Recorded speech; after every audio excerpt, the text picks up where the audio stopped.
Hi, welcome to On the Block. I'm Ed Wilkinson, and today we're visiting with Father John Ryan, who is the pastor of St. Jude's in Mastic Beach, Long Island. That's the Diocese of Rockville Center. Father Ryan, thanks for being with us today. Thanks, Ed. Good to see appreciate you. it. Yes. Now you have an interesting story because you were in the seminary and then you decided to take a little drive around. You went out to see the world, didn't you? What happened? You were here at Cathedral College in Douglas, Yeah, I was and right you here. left. Yeah, so I haven't been here since then. It's about 30 years ago. Yeah. So what happened? Well, when I got, I just want to say that the way God came to my life, I just felt that there was a complete change. I couldn't believe that. I used to tell my mom and dad, they saw the change, and I said we were raised Catholic, church every Sunday, praying the rosary, but just how God came into my life, where I opened up Scripture, I opened up Matthew's Gospel, Paul's letter to the Ephesians, and I just was beginning to realize that I don't really know Jesus, and just the impact of His grace is coming to me in this transformation, which to go back now, that's going back more than 35 years ago. Would change my life. So basically turn it upside down, and from that moment on I just wanted to know God. He had a desire to be holy, which whatever that may mean, as a 18-year-old, 19-year-old boy. So the local priest, Father Tom Aneo, said, I think you have a vocation for the priesthood. So I was like, I guess I do. I don't really know, because I was trying to explain what was going on with, how I was feeling. Yeah. So I ended up coming here to Cathedral College, and while I was here, wonderful, great time, but I realized that everybody here wanted to be a priest. And I realized that that's not really why I felt my calling, that I wanted to be here for a priest. I thought we'd be growing into a more of a monastic, prayerful, getting to know God, getting to know, going deeper into the Scripture, which is totally not it's part of the seminary, but there's more to a seminary life. Yeah. So I decided just to leave, and I would show my family, my mom and dad, that there's something more to what I am feeling. And I think what's going to happen is by the time I reach 40, that I'll go into the monastery. Thomas Merton had a great influence on my life.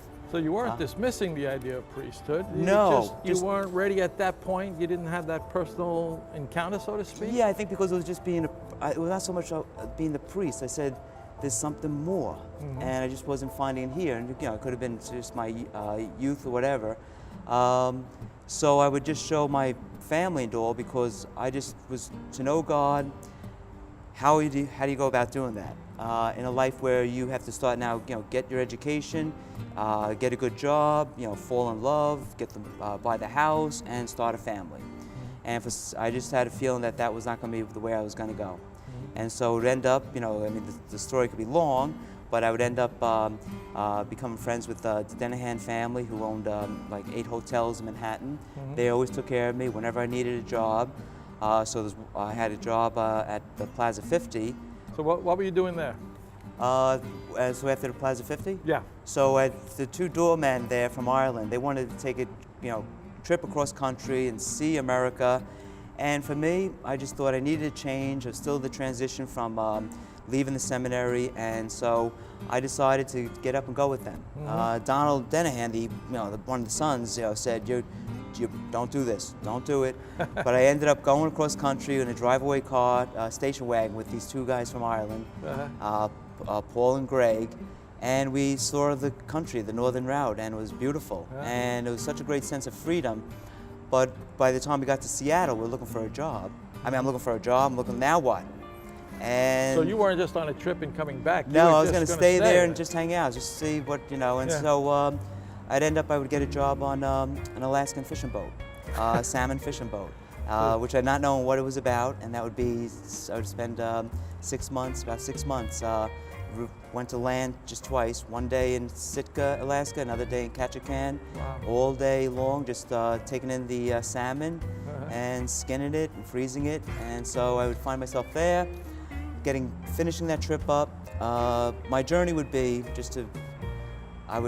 spend 2 years in Santa Fe, New Mexico, a year and a half in Albuquerque, New Mexico, a year in Denver, a year in San Francisco, just being a dishwasher, doorman, soda jerk. But very solitary life, prayer. You always stayed close to the church then? Yes, I was involved with every church I was at, getting involved with the church, and it would just feel that I just felt like by the time I reached 40, because I lived a very simple life, and by the time I reach 40, I'll enter into a monastery.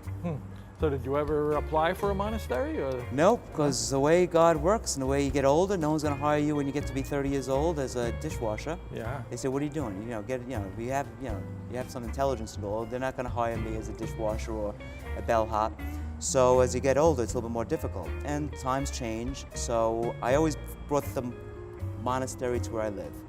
Solitary life. I really had no commitments. I was limited with friendships and all. So Well, how about your social life? Did you have I had a social friends? life wherever Did you I date? was. Did you? No, I really didn't. No. Because I just felt, first of all, when the girl asks you, so what do you do? And you tell me you're a dishwasher, that's not a selling point now. But I would have the friends where I worked and wherever I lived in. I made friends at the Alaskan fishing boat, but it was always temporary because I moved around a lot too. So friends were not permanent. So that's why I don't recommend that. No. So what happened when you came back home then? You came back home and you got a job here with family? No, I got a job with in Frank's Restaurant in Manhattan during the 90s. And it would end up a waiter in Manhattan, did very well during that time. The economy was doing well, and made money. And then my younger brother wanted to open up a coffee shop. So he's living in Queens with his Brooklyn with his wife. I'm living in Sunnyside, Queens. And so he one day called me up at the restaurant. He said, "I just signed a 10-year lease." So I'm thinking Brooklyn, Queens, maybe Staten Island. It ended up being Mattituck, Long Island. And you opened up a coffee shop. We opened up a coffee shop. Yeah, my brother's persistence and all. And so we opened up a coffee shop in Mattituck, not knowing whether it was going to make it or not. My brother and his wife bought a house, and that was a good time to buy a house. This is 1999, and I said, I'm used to an apartment. We're looking for an apartment. I got a call from a mobile home retirement community.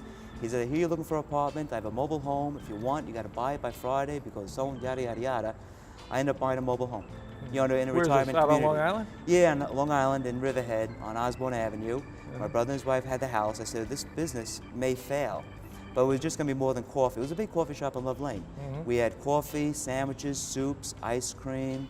It was a great place, and it was a success. We're going to take a quick break, and then we're going to pick up All right. this journey again. Yeah, but sure. we're talking with Father John Ryan today on The Block. Stay with us. We're coming right back. Welcome back to On the Block. We're talking today with Father John Ryan, who's the pastor of St. Jude's Parish in Mastic Beach. And we're talking about your young life when you took a ride across the country, did a little bit of this, a little bit of that. You came back to Long Island, and you got a coffee shop. How long did that last, and where did you go from there? The coffee shop, well, we actually opened up another one in Riverhead. So you had two coffee shops. So we had two coffee shops. My brother and his wife would end up running the one in Mattituck. I'd be running the one in Riverhead. It was closer for me, even though it was closer for both of them. Was it successful? Yeah, we ended up being there till 2005.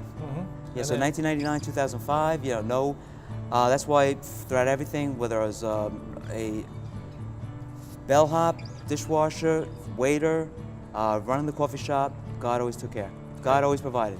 And you always did. And you always had this monastic style of living. Did you ever think then that you'd go into a monastery, right? And yeah, but that what time, happened? Yeah, that time, let's see, 62, 17, 18, 92, 02. So I'm almost getting to 40 years old, and I just felt what God showed me, because I lived in my mobile home. I go for my walks. I had a little, the social life is there now, but I figured what I did was brought the monastery to where I live. Reading church history, reading the saints, but it's all been there for the past, 25 years with that. That was my life. St. Catherine of Siena, one of my friends. St. Teresa, St. John the 23rd. These are ones who really became a part of my life, walking my life with the saints. So, along the way, were there any priests who you stayed up with, or was there anybody that kept, a particular hero of yours, or what kept you close to the church, do you think? Just me being involved with one of the family ministries or a ministry of the church. No, I've had a few. Father Monsignor Marecki out in Riverhead.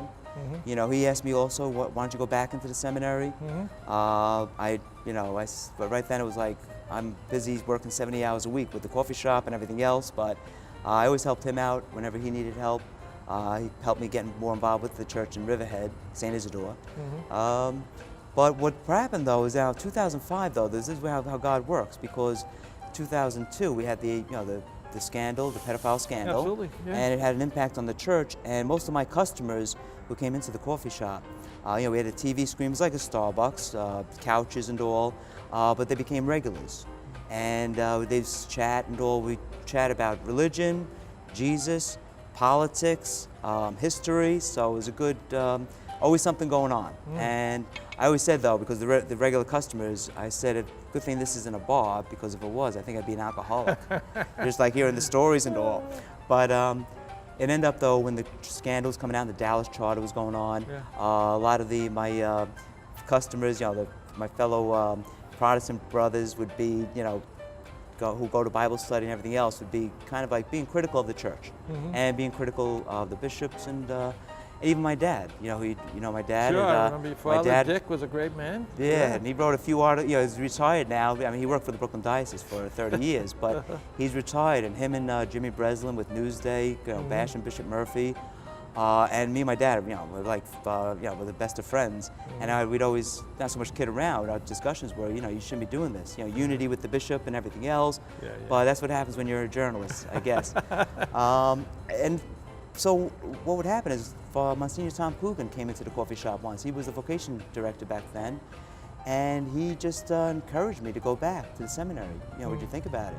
Because I wanted to defend the church. I was telling, I said, you got to take the offense rather than just getting, bashed like this. So he asked me if I want to go back. I said, it's been 30 years, and God's provided. He's given me so much. I got a successful business and everything else. I'm good. So what was it that changed your mind? Why all of a sudden? God. He was basically always, the scripture would come about, and every change in my life would always be, when if I didn't want to make a change or I just felt I'm good, I'm right where I'm at, I would always hear that echo. I've given you so much. I expect more. And my older brother was the kid, because when I used to tell him that, he'd say, "What do you have nothing. We have nothing. What do you mean?" But God has given me so much of just a life of peace, being filled with that joy, and it's all about living our faith. It's so important to be strengthened in faith, and that's why when that scandal broke, I just felt that we need the church. The church is the mystical body of Christ. It's the community. It builds us in the sacramental graces. So it ends up Monsignor Coogan I said, if you can do it, okay. I'm thinking, go ahead. Whatever the ball needs to be rolled. Let's start the ball rolling. And so I'd come in, went for a retreat at the seminary, and I had to tell Bishop, now Bishop Murphy, do you know that my father's Dick Ryan? That's strong, I do know. He's a wonderful man. It was very good. Bishop Murphy. Dick took a few shots at the church. Oh yeah, he did. Here and yeah. there. But he's like, that's the way he is. He can be. But my dad, we raised 6 kids, and my mom, always a Catholic, always a good Catholic. So it ends up, I end up going back into the seminary. Now that's got to be a tough decision. I mean, you got all the freedom in the world. You're out there living free and easy, and you're going back into a structured existence, right? But, that's what they said, because I had to sell my mobile home, I had to sell the coffee shop, get rid of all that. Then I get to the seminary, and I'm with younger guys, most of them. Some were a little bit older, I mean, about my age. And Sister Mary Louise, who's in charge of the administration, she came to me 3 months later, and she says, how's everything going? This is my 3 months into the seminary. I said, great, wonderful. She said, no, we see that. She said, we were concerned about you because, being out there in the world, that you wouldn't be able to fit in. But they saw that I fit in because that structure is how I did live a structured life. My life is, people say, so boring. But on the outside, yes. But for here, the way I lived it, and that's only because of, it was God. But what about the studies? Going back to a... 10-page papers, midterms, all that. Oh my goodness. That's got to be a change of pace for you. Yes. That was, but it was, I guess because of my own education. I always say, like Thomas Aquinas said, there's 2 types of education, book smart and experience. Always take experience. So I think it was just, and also because I did read a lot, and I was always, living a life alone, you do all this reading, and so it was easier for me than it was for some of the recent college grads. So did you felt more set in your ways then as you went in, like that? Yeah, I this is felt what set you in my wanted ways. to do. You had already explored all your questions, and Right. you were pretty set in what you wanted to do. Yeah, Then. and it really wasn't a discernment. It was just something where I just always everything handmade of the Lord. Whatever God wants. Uh-huh. I had no like ambition. The ambition is salvation of souls, heaven. Now, not 10 years from now. Grab onto it now. Mm-hmm. I remember one thing though. Dominic, one of my classmates, Monsignor McDonald was a rector. Monsignor Mm-hmm. McDonald, James McDonald, great guy. He was there for 3 great priests, 3 years as a fill-in. Mm-hmm. And I remembered with the midterms and the papers, and there's Dominic getting all flustered and worried about getting filled with anxiety. And Monsignor McDonald sees him. He says, Dominic, what's wrong? What's wrong? And Dominic's saying, I have to do a paper on the Council of Nicaea. I have a report on this and that, whatever. And Monsignor McDonald goes, Dominic, oh my, what are they doing to you? You don't need to know the council. You're going to have a woman come up to you and say, Father, my daughter, she's pregnant. And that's the type of thing you're going to get. So we're going to talk more about the priesthood, but we're going to take a quick break now. We'll be talking with Father Tom Ryan. John Ryan, I'm sorry, John Ryan. We'll be right back.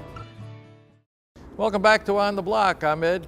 This is Father John, and we were talking. Now we're up to the point where pretty good ride through the seminary there. You enjoyed it, but what do you remember about Ordination Day itself? Ordination Day, I don't really remember.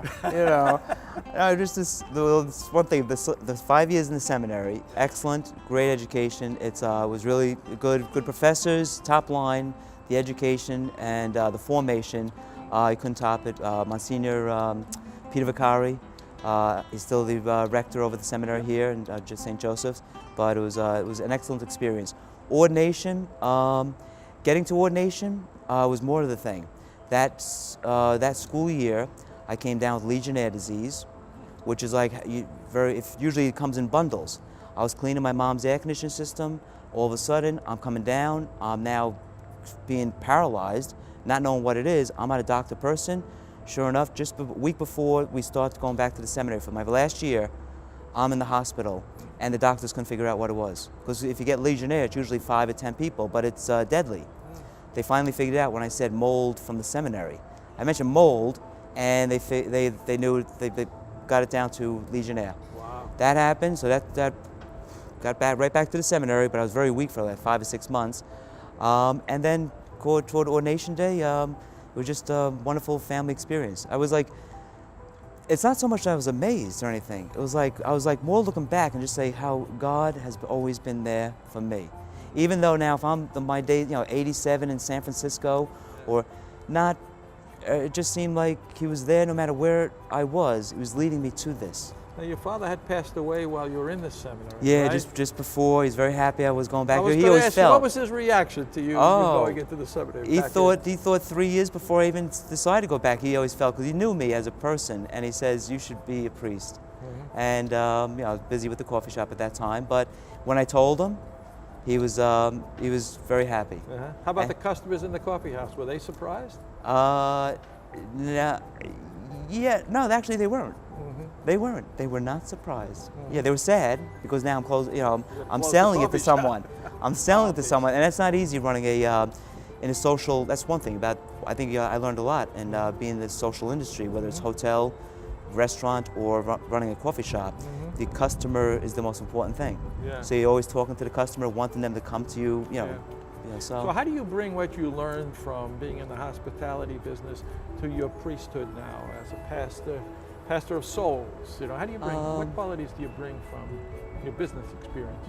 I think, spending money. Right now, I'm spending, I just be named pastor there, but we've just opened up a lounge area, which is opening up October 20th in the parish center. Mm-hmm. My business manager is like, I'm using used furniture for the place, but it's just like, what is this vision? And so it's a little coffee shop, a little lounge area. Mm-hmm. We could have Bible study there. We can have whatever. I want the youth to have a place to meet, because they don't need a chessboard or anything. They've got their games or whatever they want right on their phone with them. Yeah. We'll have a chess tournament, things like that. We have a big 65-inch screen TV. just to make them feel more comfortable of coming to the church. How do you get their attention off those things, though? How do you get their... The young people, I mean, they're stuck on these gadgets that they got in their hands. How do you begin to, talk to them about serious subjects? Or do they come to you and start talking about them? They haven't come yet. In other words, how would we get that? That's so it's just about being present to them and to being present, right? And let them first feel comfortable, rather than coming on to them too strong, whatever. Let us know, because we hear from the parents too. What is it with these phones? They'll have this app or that app, what they're into, and you just got to take them to where they're at. They're being born into it. For us, it's a little foreign because we weren't born into it. We were born into a different age. Flip TV, and a moving cable. But now what they're into is that maybe we can learn something from them. What is it about that? We don't know yet. Whatever the psychology behind it is. So. And what about Monsignor McDonald's advice to Dom about you don't have to know about the Council of Nicaea? Right. People are going to come to you with more real problems. Yes. Is that true? Oh yeah, definitely. I mean, but it is very important to know the councils, the church history, the development, what was the dialogue going on. But for you to, you're coming into people who are going through a difficult time. Whether it's relationships, whether it's marriage, whether it's drugs, someone's on drugs, there's different things, there's always something. Poverty, a lot of with our parish outreach, we have a great parish outreach, very important, all churches have that. What are the people like at St. Jude's? I mean, I remember St. Jude's as a young person, and it was more of it was really a country area at that time. Now it's growing up a lot. Who are the people who live out there in Mastic Beach that you serve? It's a variety. Mostly it's middle class, lower middle class, families, young families. The one thing about Mastic Beach, it's off the beaten path. It's not off Sunrise. It's off Sunrise Highway, but you got to go down by the water. Right. But you have a lot of young families. It's a little bit more affordable. Like right across the street from the church, there was a house being sold for $120,000. There's another house for $150,000. But you also have houses that are $300,000. But so they're in the beaten path. They're out of the way. You have a lot of poor. You have a lot of drugs. I have a drug addict. They're using my phone outside the rectory, to plug in their phone to recharge it. But they're talking to them. We have a drug program going on in the end of October 19th. Brookhaven's coming in, give a discussion to parents about what to see, what to be aware of. The next day, we're going to show the movie about Amy Winehouse. 2007 Grammy Award winner, succumbed to cocaine. But we do have heroin, which is now I think every priest now who's in the social arena, the community, can say whether you're in Massapequa, whether you're in Sunnyside, Queens, Woodside, Queens, Bed-Stuy, the drugs it has a different impact. It's free. It's not free, but it's available. It's cheaper. So. Well, there's so much more we could talk about on that subject, but I could see that your life has changed, and but you still seem to have that serenity about you. And, the community, St. Jude Church, coming there, because I was coming from St. Rosa Lima, wonderful parish there. When you come to a church, the community, you're open there, and they take you in open arms, and this is St. Jude community has really been supportive of me, helped me, great community. Father John, thanks so much for being with us today. That's it? That's it. It runs very quickly. And thank you for being with us today. You've been watching On the Block. I'm Ed Wilkinson. This was Father John Ryan. We'll see you next time.